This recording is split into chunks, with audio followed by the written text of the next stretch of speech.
Ella Davies back again. Yes, number 2. Part 2. Absolutely. Yeah, I think after the first one we talked and there was like a lot more we could have talked about, a lot more questions I had.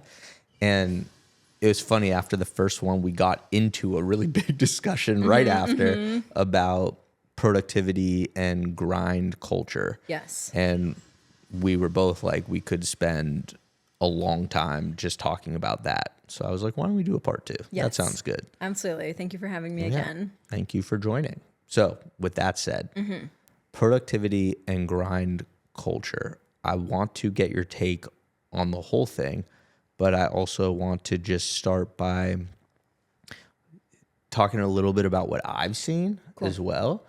And what I've seen a lot more recently is in my work with young men, they attach their self-worth a lot to productivity and grinding. And you see these influencers that, you know, get up at 4 a.m., they work out twice a day, they do all these like crazy productivity things, which is great if that works for them. Sure. The problem that I see is a lot of young men who maybe lack direction. They try to attach to these things, which is fine in and of itself. But then what I see is someone might wake up 3 days in a row at 4 a.m., feel good about themselves. Then on the 4th day, they're overtired. Right. They don't wake up at 4 a.m. and then they're like, oh, I guess I'm not as much of a man. I'm worthless. And it has the adverse effect where then it reaffirms that they're not good enough. And they are going to this rigid sense of productivity without any self-compassion. Right. Which I think then hurts them more. Yeah, you know, I think that anytime you're getting too rigid, there's a problem. So anytime it's like, to be successful, I have to do, you know, these 17 things. Then I'm setting myself up for failure instead of setting myself up for success. I think that this is from Atomic Habits, but I'm not sure where this piece of information came into my mind. But the idea is that I want to define myself as a doer, as moving towards a goal, right? So maybe my goal is like, I want to be a runner versus I'm going to run, you know, 5 miles 4 times a week, you know, and it's changing. Like, how do I think about myself in sort of a broad term versus really specific metrics? Because I think that that's so easy. Exactly what I actually had a young man that I worked with, and he would set these really extreme schedules for himself of like, I'm going to literally, like, I'm going to wake up at 4 a.m. and I'm going to work out. And then he was a teenager. I'm going to go to school. I'm going to, you know, go to practice. I'm going to do this. I'm going to do that.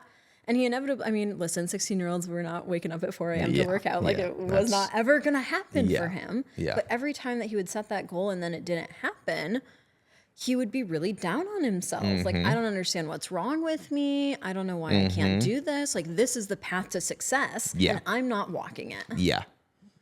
So what do we do about that? I think that what you were touching on in terms of self-compassion has a big role to play. And let me kind of gather my thoughts here, because I think that sometimes there's, like, I think that sometimes when men especially hear, like, self-compassion, they hear it as, like, be a pussy. Yeah. Right? Yeah, that's pussy shit, like, for sure. Exactly. Self-compassion's you know, like, why? for like, women. no, like, just, exactly. Self-compassion is for women. I think that that's really a narrative that gets pushed. And so when I say being compassionate, what I mean is recognizing, like, how can I be moving in the direction of my goals, holding yourself accountable, being responsible, but also not setting these unrealistic, crazy goals for yourself that are just going to make you feel bad when you don't hit them. Yeah, and I think maybe they can become realistic as long as I'm not so rigidly attached to it. Right. So even if that's a goal, Sure. even if that's a goal, if I don't hit it, am I thinking that I'm worthless or less of a man or less of a person? Yeah. So I think it's okay if you are trying to wake up at 4 a.m. every day, like, good for you. That's Cool, great. great. Love but that. what happens if you have a day where you don't? What's the message you're telling yourself? And I think that's where the problems lie.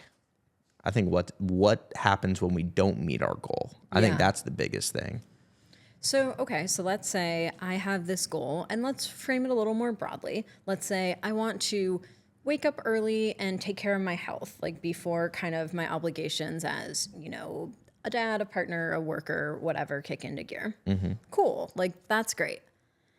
But that may mean that one day it's waking up at 4 a.m. and like hitting the gym and doing a 2-hour workout. That may mean that the next day I'm going to wake up at 6 and I'm going to, I don't know, take a walk and enjoy my cup of coffee.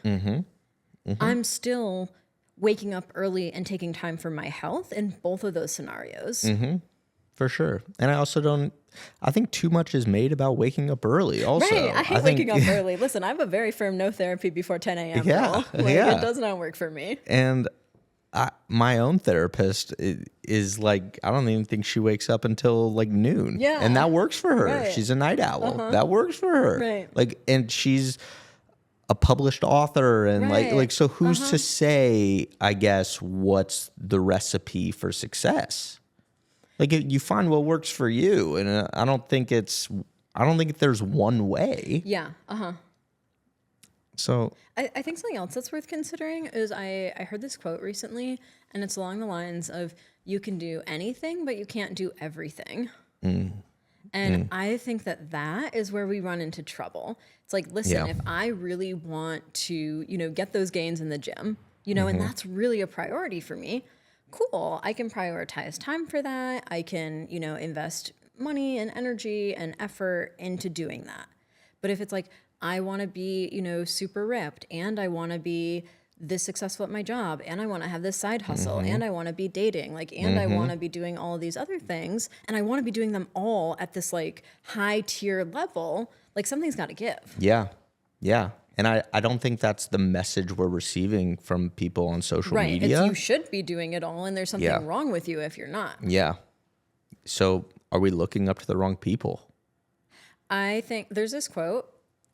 It's like an Instagram, like inspiration thing. And it's like, you have the same number of hours in the day as Beyonce. I'm like, okay, yeah, objectively that's true. But Beyonce also has like a personal chef and like a secretary and somebody who's managing her calendar, and she has a nanny and a driver, right? Like there's like real life obligations that we have that mean that like my lifestyle is probably not going to look like Beyonce's. Yes. I think it conveniently leaves out that part of the story. Right.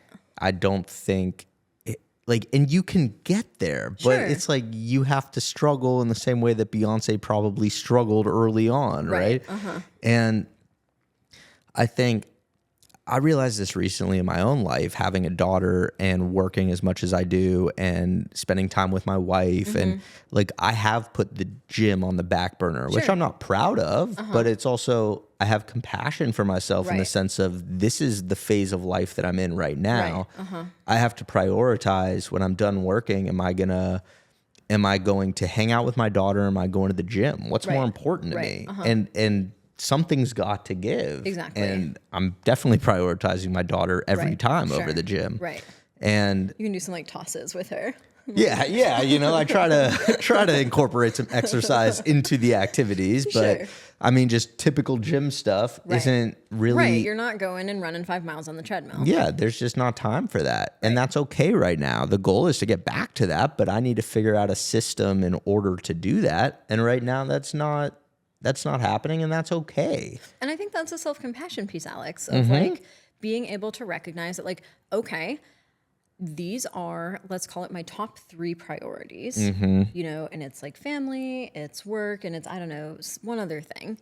And like, that's where I'm going to invest, that's where I'm going to invest my time and my energy and my effort. And if that means that like, I'll kind of get to the gym when I can get to the gym, I don't think there's anything wrong with that. Yeah. And I think the word priority is really key in the sense of like, what's more important to me, to be ripped or to be a good dad? Right. 100%. And health is part of being a good dad in the sense of I need to live a long life so that my daughter has me there. Right. But at what cost? And it's like weighing out certain situations. So it's not all or nothing. I try to eat healthier because I'm not going to the gym. But you need to prioritize. As you said, it's about, you can't have everything at the Right. same time at the greatest level. Right. It's something's got to give. I imagine like a music studio with all the like they turn up the bass or and just they've got all the what are they called, like toggles or on the Like, switchboard. Yeah, and some things are up higher than others. They Yeah. can't all be at maximum, or else the thing's gonna blow. And I think also, and I think that this is something that's really useful to explore in therapy too, is that like as time goes on, those toggles adjust, and like my priorities when I was 21, like hell yeah, like hitting the gym every day was, a big priority. Like I was trying to like look good. I was trying to be Yeah. dating, like I had like different goals in my life. Now, like I'm at a different stage in my life and my priorities are like my family and building my business and things like that. And like if I like get to a yoga class a couple times a week, like that's awesome. And Yeah. and being able to like adjust those based on my values, not based on my family, not based on society, not based on pressure from other people, but on what's important to me. And like really keeping a finger on those toggles, I think is really important. Yeah, you said the word values, and I think I've talked a lot about values. I think that's the root of so much for us. And I think I'm curious how you get people in touch with their values, because when we bring up the gym, right, a lot of people are doing it to look good for dating purposes, right. but it's like, what's the value underneath, and like how are you spending your time in line with your values? And my question for you is, how do you in your work get people aligned with their own values? I love doing values work. I think that it is so enlightening because I think that it does allow you almost to like order off the menu, and figure out like, oh, I want a little bit more of like this in my life and a little bit less of this. And it really lets you do that like fine tuning. So a lot of times I'll do it like literally and physically, like we'll sit on the floor and like sort out, values card, and we'll put honesty in the like very important to me category, and maybe like generosity is like important to me, but it's not like very important, right? And I'll really work through with my clients, and we'll just whittle and whittle and whittle until we come down to those sort of top 3 to 5 values. Yeah. And then something that I like talking about is like, okay, like if like paparazzi were following you around, and like recording your life, and they didn't know anything that was going on in your head or anything that you were thinking, they only knew just what you did and how you spent your time. With their list of, what Alex probably values, would it line up with your actual list that we just made? I like that. I like that analogy. Yeah. Yeah.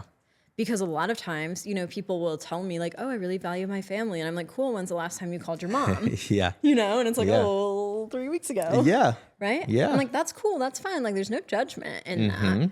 But it's like, if that is a value, cool. Let's actually spend time investing in that. If it's maybe a value that you think you should have, or a value that somebody told you should have, but it's not actually, what resonates for you, then let's figure that out too. I think I'm curious, like, how do we overcome this grind culture overall, in the sense of, I think these people that are pushing this agenda in terms of like being ripped, having money, having the best relationship, like being perfect. Exactly. Right. That's what they're selling. Perfection. Yeah. And people want that. Sure. So there's always something to sell there. So how do we, on young impressionable minds that are receiving this message time and time again, how do we overcome that? Because they are capitalizing on a desire. Right. Which is already in the person. Right. So how do we, I guess, what's the real root of the problem, and how do we overcome that? Boy, Alex, if I had an answer to that question, I would. Then we could capitalize on the answer. Exactly. Yeah. Yeah. I think some of it comes back to something that I mentioned on our previous episode of like, I think it's important to ask like who's profiting, on my insecurity. Yes. And so like if do you know what I mean? I'll see like, look at this AI like task scheduler, just pay us $30 and then all of a sudden you're going to find like 3 more hours in your week. I'm like, I guarantee you they're not going to find 3 more hours in my week. Yeah. But it's really tempting. Like, Yeah. I've like considered it. Yeah, for sure. Or like all these things, right? And a lot of times it's like, okay, like who's making money off this? Yeah. How do you prepare young minds? Like you mentioned that client who was a teenage boy. Like, how do you prepare young minds for those messages that they are receiving? So you said like, who's profiting off of this? But that statement alone, I don't think is going to change a teenage boy's mind completely. Right. So in therapy, like what other questions are you asking to get them, I guess, to not be as impressionable in terms of their consumption around these messages? I think that there's a lot of just repetition on my part of like social media is filtered, right? It's somebody's highlights reel. Like it's somebody presenting you with an image that's intended to emotionally manipulate you, to feel some type of way, whether that's good or bad. And trying to really remind them that like you can't trust, you can't trust and you can't believe these influencers that you have this parasocial relationship with that you feel like are your friends. Like they're there to profit off you. Yeah. Like their goal is to get your eyeballs on their content so they can sell ads in SpawnCon. Yeah. And really trying to be real about like what's the purpose of social media and like, you're watching, I don't know, there's probably different things that are targeted to young men, but like a lot of my young women will get like, get ready with me in the morning, like videos and things like that. And it'll be like, and here I'm using like this serum and you go look it up and it's $50, Yeah. and next I use this powder and it's, another $35, right? But like you feel like you're a part of this person's life, it feels like you're hanging out with them in their room getting ready. Yeah. And just like if my friend was like, oh, check out like this cool product, like I've been using this hair thing and it's really great for me, I'd be like, oh cool, like I want to check that out. But like that person is not actually my friend. Yeah. I think something that just came up for me while you were talking was actually, I guess, and something that I've talked about before is these online platforms for therapy specifically. Strong feelings. And a lot of podcasts out there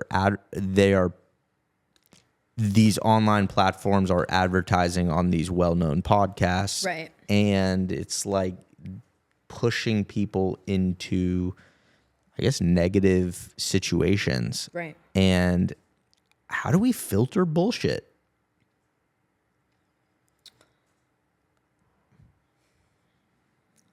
I think that social media literacy is an important skill that needs to be taught. And I think that we assume sometimes that because our young people seem so savvy and seem so in tune that they just like know these things. Yeah. And they know that like, oh, if you weren't going to buy it in the first place, it's not actually a good deal, or you don't actually know these people. You only know their Instagram, or do you know what I mean? Like we assume that they know these things, but it's a thing that needs to be taught and it needs to be discussed. And, I think that like this is a parenting thing for sure. And I'll talk sometimes with like, how do you just feel emotionally as you're like going through your feed? Yeah. Like, are you feeling cheerful? Are you feeling happy? Are you feeling self-conscious? Are you feeling numb? Yeah. I was going to ask you about, I guess, so what came up for me again as you were saying that was I was thinking about the documentary, The Social Dilemma, which talks a lot about the harm of social media and how it's programmed to get you addicted and to look at all these things that are harmful to you, but it's clickbaity. Right. So even when that documentary came out, people talked about it and it was like, okay, cool. Like this is really harmful. And then everyone kind of just went back to living their lives. So it's how do we, if it's not coming from a parent who's enforcing rules or boundaries around social media consumption, it's like, how does someone hold a young person's attention long enough to get them to actually consider the damage being done by their social media habits? I mean, I think getting a young person to consider the damage being done by many of their habits is a big ask. Yes. You know, I think that I've seen certain accounts where they'll post like the filtered version and then like the real version, you know, and it's like, of course you don't look like that. She doesn't look like that. I think that content like that can be helpful and useful. Yeah. I think that just anything that kind of pokes some holes, you know, Yeah. in the logic of like, do you really think that? Well, but I don't know. Even as I'm saying this, I don't know, because some of this is like the long term, like planning and preparing, you know, identifying consequences of your actions and like prefrontal cortex stuff that just like Yeah. comes a little later in life. You know, I think maybe our job as adults and, you know, as educators and people that care about young people is more to like be the bumpers. Yeah. Right. So like they're gonna bounce off. They're gonna spend too much time on their phone. They're gonna get pulled into TikTok. It's designed to pull them in. How can we give a sanity check? Yeah.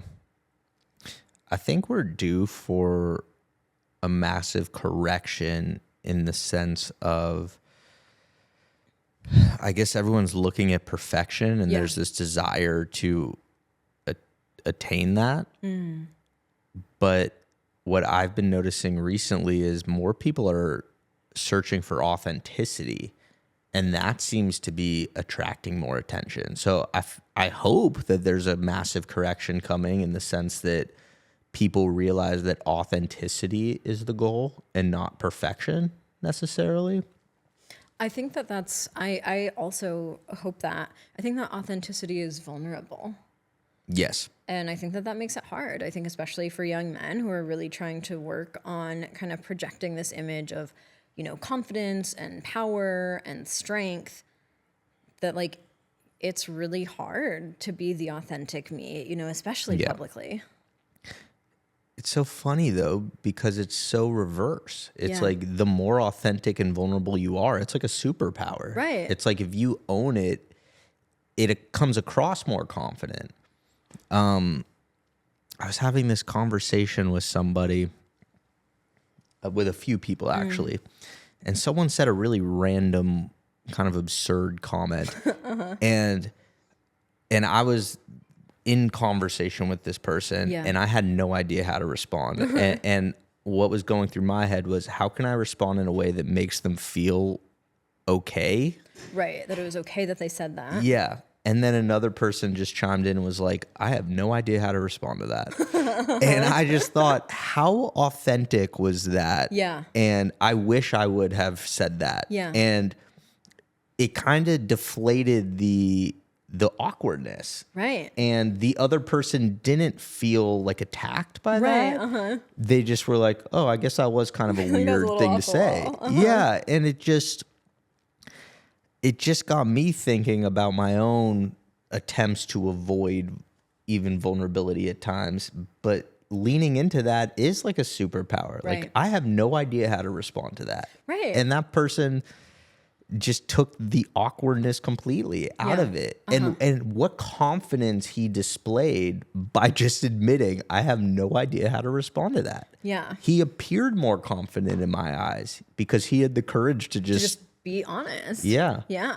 So I guess my message for young men is really just lean into not knowing, lean Yeah. into vulnerability. Right. lean- And like your weird bits. yeah. Because that if you own the weirdness, Mm-hmm. like there's nothing to be ashamed of there if you own it. You know, I had a conversation with a young man I'm working with, and we've been working on confidence, you know, really, and like social anxiety and just being able to like be himself. And I was working with him on how do I kind of like talk about my interests. And I was like, okay, like what, you know, he likes to read, and we were talking about like what kind of books you like. And he started off with this really broad, you know, oh, well, you know, mostly, I guess this, like fantasy, I guess, roughly.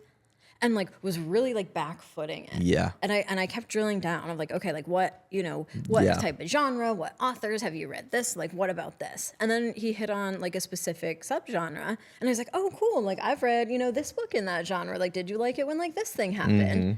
and he's like, oh my gosh, and his face lit up. Yeah. Right. And when I'm not being my authentic self, I'm robbing myself of those opportunities to like genuinely connect with someone. Like when I'm trying to hide my actual, preferences, interests in this sort of more socially acceptable, like maybe it's not okay to, be into Legos or Pokemon or, whatever the thing is. But when I can just be like, yeah, man, like I fucking love Charizard, right? Then I can connect with somebody else who feels that same way. Yeah.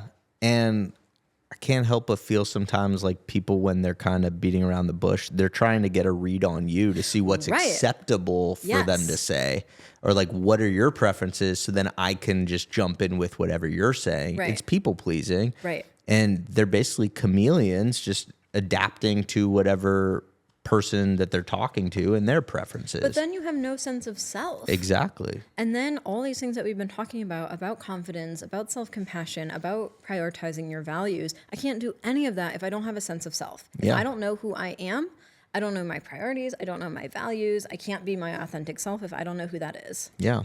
I think Kurt Cobain said it, but I think he said, I'd rather be hated for who I am than loved for who I'm not. Totally. And I see so many people basically wearing these masks or playing these characters in order to gain acceptance. But even if you're accepted, it's bullshit acceptance because it's based on the character you're playing and not even based on you. Right. So it's such a fear of just being myself and then being rejected. Right. And people would rather play it safe and get the facade of acceptance than be rejected for who they really are. And some of this, I'm going to go on a little bit of a evolutionary psychology tangent here. Please. The desire to be accepted. I think a lot of people, and I think particularly men, feel that is weak. Feel that is, just like girl shit, right? Like it doesn't feel like it's manly to like want to be part of the club. But when we go back in time to like caveman days, if I'm not part of the tribe, I'm not getting my share of the food. I'm not getting the place by the fire. I'm not getting, a mate. Like it is hardwired, into like our reptile brain, like being accepted and a part of is life or death. And so when it feels so intense, especially when you're a teenager or an adolescent, that's because your brain is telling you like you are going to die if these people don't like you.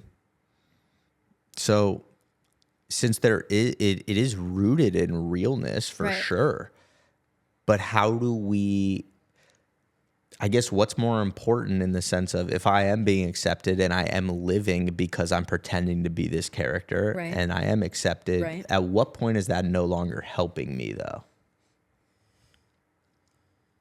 Like at what point is it more advantageous to be authentic and to risk rejection? And I think risk is the key word because it is a risk, right? If I'm going to come in and, tell you about something that feels vulnerable for me. It may be as simple as like this band I like, but that might feel vulnerable. I need to make sure that risk is a reasonable risk. So I need to be able to test the waters a little bit. And so I talk with my clients, especially regarding social skills, about graduated reciprocal self-disclosure.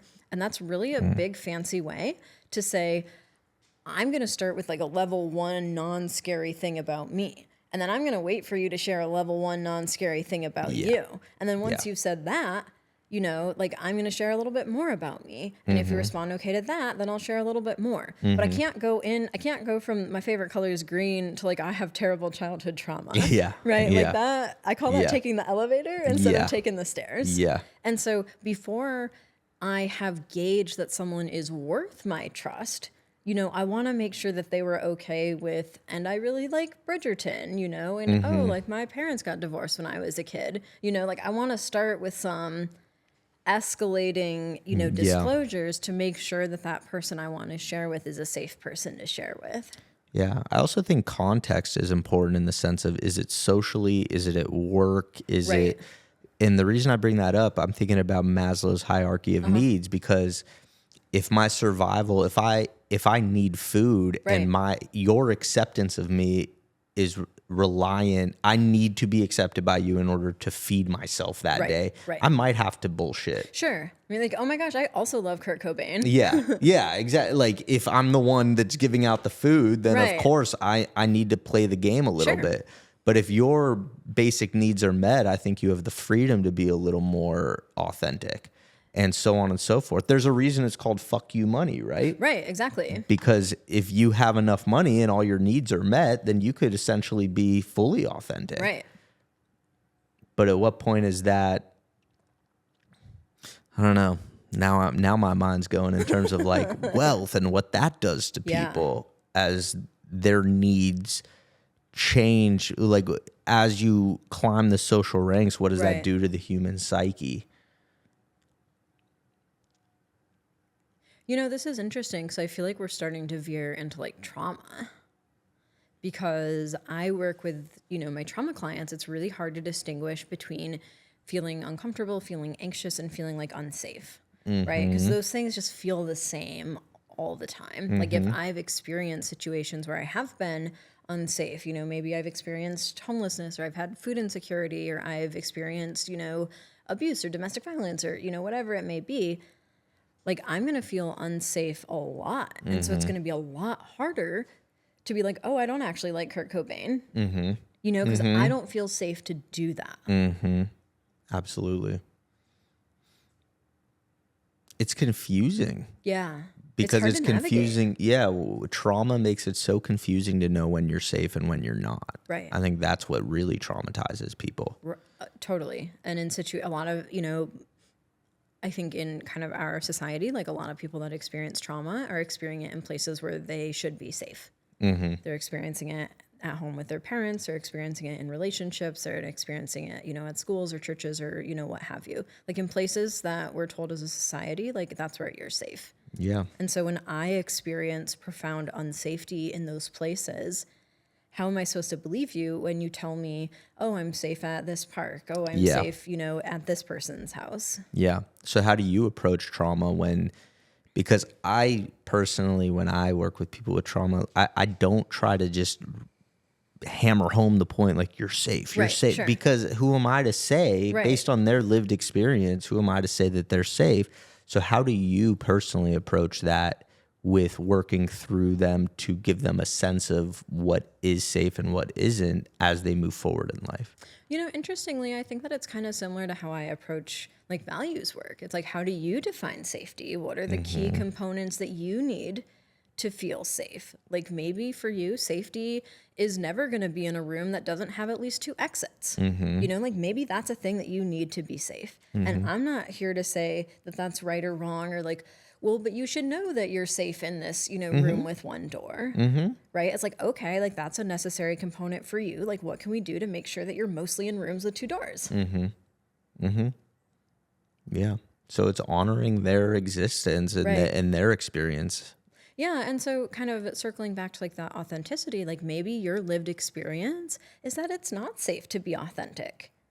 Yeah. In whatever way that may form, maybe that really has been an unsafe thing. And I don't want to dishonor like your experience by being like, no, just go tell all your friends, exactly, your favorite piece of Harry Potter fan fiction, right? Like if that's not a thing that's safe for you, like who am I to tell you to do it? I think the way I personally lead in those instances is asking questions, as you said, like what is safe and what isn't safe to you. Right. So like I would ask in that circumstance, like why not?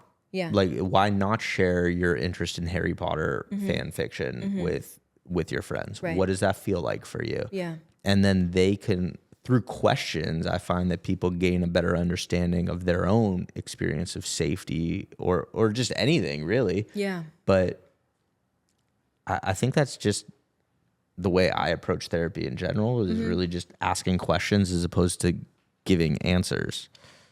And I think that that's, a search term that you'll see a lot of people use on like their Psychology Today profiles is client-centered.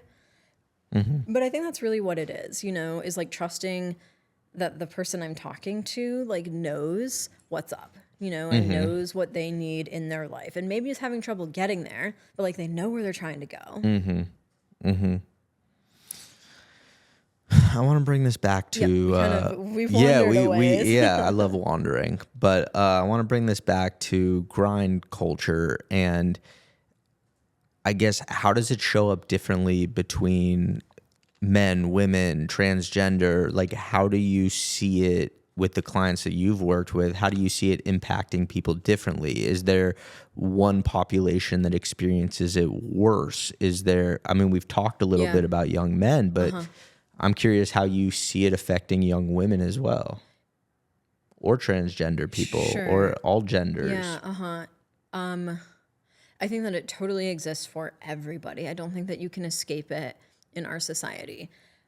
I also do think that there's a reason why, like, adult men, and especially like older adult men, are at a higher risk for suicide than a lot of other populations. I think that when I've spent my whole life building this identity of myself as a worker, a provider, you know, taking care of my family, providing financially, and then when older men hit retirement age, you know, the risk of suicide goes up a lot. So we kind of shifted gears from, you know, the young men to the older men, but I think that that's something that's worth talking about, you know, like check on your dads, folks. Yeah.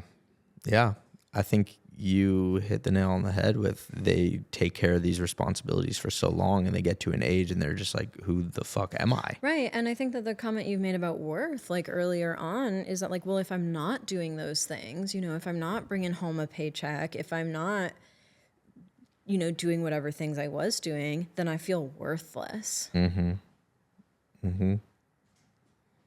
think it's interesting. I think gender roles have clearly changed. Sure. And I think what I've seen as well is that there's a lot of men that are lost in the sense of, if you take it back to like caveman days, like men were, I think I've talked about this with you before, but you take it back in the day, men were like hunters, right? And now it's like hunting is very different in the sense of like, I get my food and my livelihood through work. Right.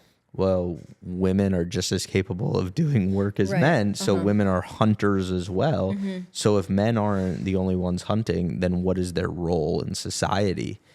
And I think there is this drive from a lot of men to be the best hunter or to bring home the most bacon. And it's like, if I'm not doing that, then I'm also not the nurturer. Right. So what am I supposed to be doing? I doing? Yeah. I think that's a really valid concern. And I feel like it's something that I see, you know, men struggling with, of like, what is my function? You know, like, what is my role? And I think that as we're sort of redistributing gender roles, it's like, okay, like if I'm going to set down some of the responsibility, you know, of being like a single income family and like the sole provider, if I'm going to set down some of that responsibility, then I think I need to pick up some of the like domestic responsibilities or the emotional labor, the nurturing. Like, there's this thing that I see from people in healthcare where it's like dads don't know their kids' birthdays. Or like their kids' allergies or what meds they're taking. And I think that that's, you know, if I'm looking for like, what's my role? And it's not going to be this like sole provider, you know, home at 6 for a cigar and a bourbon, you know, if that's not the model anymore, I don't think you get to set it down without picking up some of the other share. Yeah, I completely agree. I think you hit on something interesting in the sense that there's a lot of like jokes being made on social media about like dads and like not knowing these things. And when I see that, it's like, yeah, it's kind of funny, but it's also kind of fucked up. It's super fucked up. And it's like, why are we making fun of this? I have a sense of humor. Like I find, I love comedy. So to me, no subjects are off limits, but I think when some of these jokes are made and everyone kind of rallies around it, then it's like, oh no, it's okay. Right. It like gives permission. Right. And then I'm looking like, and not just me, but sometimes I have these feelings of like, that's kind of fucked up that we're giving permission to men to not have these responsibilities. Right. Like my ovaries don't make me any better at remembering what Yeah. allergies my kid has. Yeah. Yeah. So it's like, while we're poking fun, it's also giving permission Right. for men to kind of have this point of view. And I think that's damaging. I think Totally. it gives more of an audience for that, and it builds power in numbers. And then it's Right. like, oh yeah, no, Like, oh, I'm not I don't know alone. that. Well, like Bob doesn't know it either. Yeah. So like it's okay. Yeah. Yeah. This actually happened to me the other day. I'm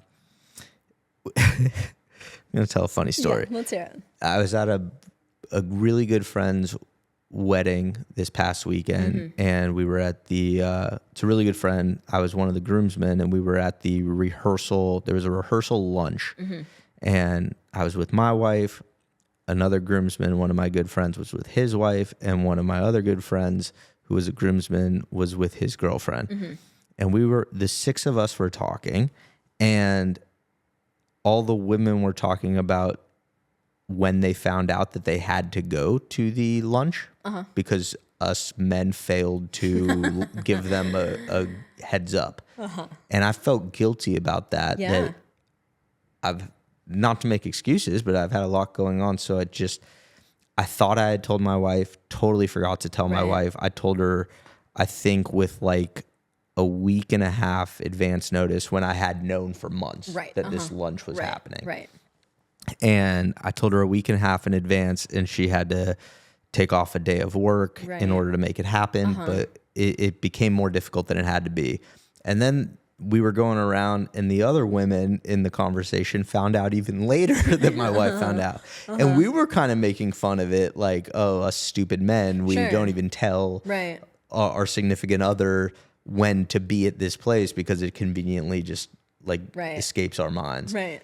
And it's like, we were joking about it, but it also made me feel like I should do better. Like if the roles were reversed, I know for a fact my wife would have given me more heads up. Right. And I don't know. I felt kind of bad joking about it. Yeah. But at the same time, I kind of felt validated at the same time in the sense of, well, I gave my wife a week and a half. Right. I did These better other than you guys. guys. Yeah. So I don't know. I think it's complex Yeah. in the sense of I felt validated and not as bad, but at the same time, it doesn't negate the fact that I fucked up and only gave my wife a week and a half notice. Right. So I don't know. I had mixed feelings on that. I don't know what point I'm making. I just find it. I want to circle way back to like the beginning of the podcast, you know, because I think that sometimes if I'm a dude and I'm defining my worth on how hard am I hustling and how many hours a week am I working and how big is my bank account, like that's where I'm prioritizing. And I'm not prioritizing. My wife is probably going to need some time, you know, some notice for this event so that she can take time off. She can find something to wear. Like maybe she wants to, you know, get her nails done, like whatever. Right? Like I think that if so much of my mental energy is going out into this like hustle culture that we've been talking about, I think that's, you know, like we said, something has to give. And a lot of times I think it's our like, for men, you know, speaking broadly, I think a lot of times it's the domestic responsibilities is the thing that has to give. Yes. And I think house husbands are more acceptable now than they have been historically. But I guess, how do you bridge the gap in the sense of I want to work, I want to do all these things, and I don't have as much time or energy to focus on the other things, but does that just reinforce the stereotype? So it's like, how do I live authentically as myself while still simultaneously perpetuating that? I don't know how to overcome that. I read an example, I can't remember where from, but it was the idea that like we all have so many like balls that we're juggling. It's inevitable that some of them are going to drop, but some of the balls are rubber and some of the balls are glass. And I have to figure out for myself, what are the balls that like just under no circumstances am I going to let them drop? And what are the balls that like if something happens, you know what, like we can bounce back. Yeah.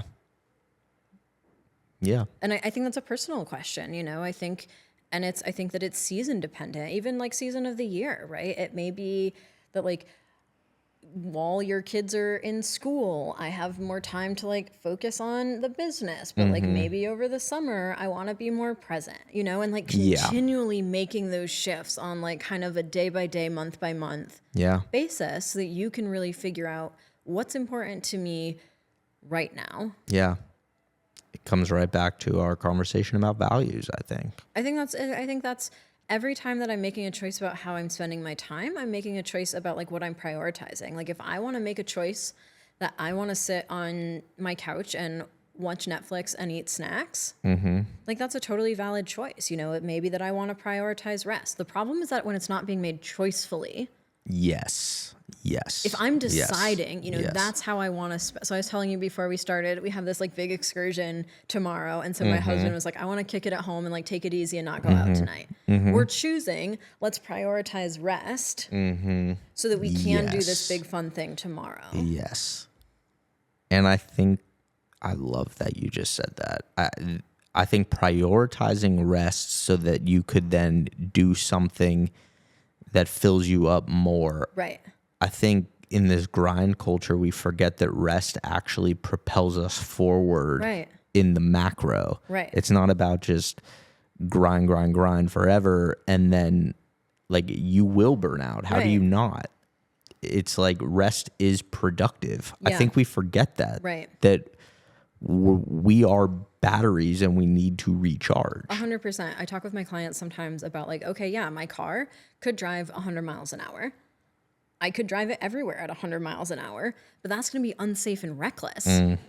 There's situations where I need to slow down. If I'm driving through a school zone, like best believe I'm not going 100 miles an hour. I'd hope not. Or even if like sometimes it's raining, sometimes I need to get new tires. And so I want to go more carefully, I'm tired. Yeah. Like just because the car can go 100 miles all the time doesn't mean that that's going to get me safely and quickly where I'm trying to go.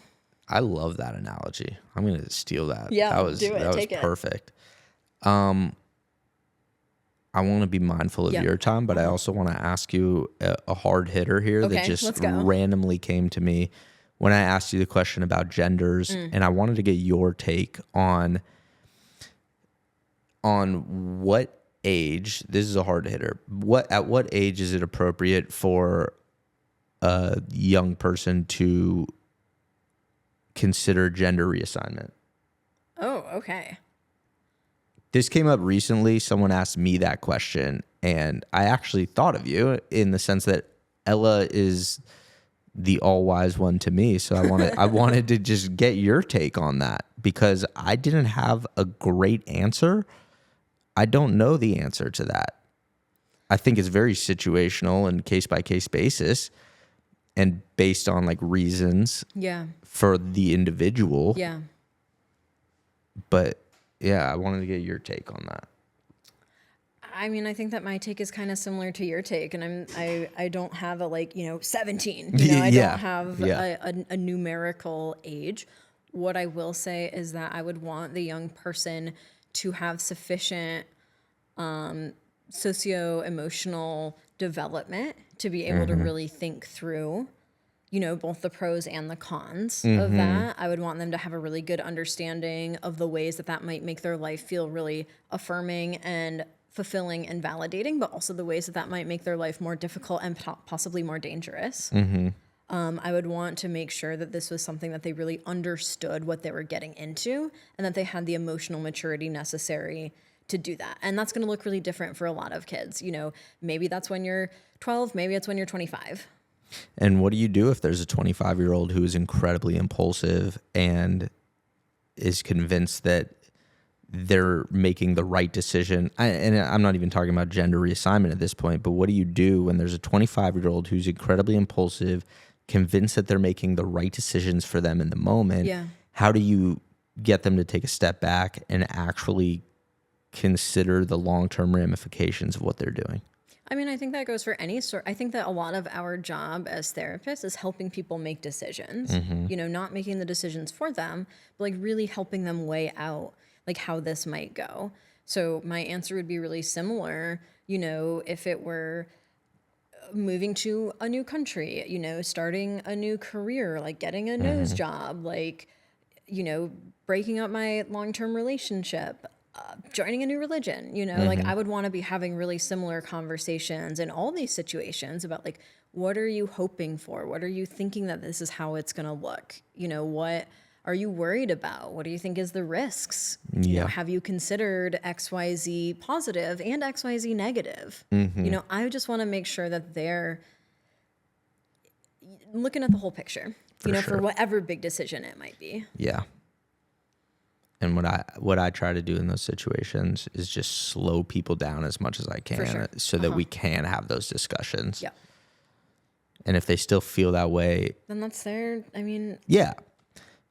I try to just get them to at least wait a day, and then I take it day by day. Yeah. But I'm like, wait until tomorrow and let's continue this discussion. And also I just want to put out there that in my experience, you know, a trans 25-year-old, like they're not thinking about this for the first time when they're 25. Like I have very rarely seen, you know, sometimes I'll see impulsive, like I want to try out, you know, a new style of clothing, or like I want to wear the opposite gender clothing, or today I'd like you to call me, you know, this name. Like I've seen that. But if we're at the point where it's like we're talking surgery and hormones, like I believe and honor that like they've probably considered this much more than I ever have. And I don't want to step out of my, you know, I'm not the expert on your life and your experience.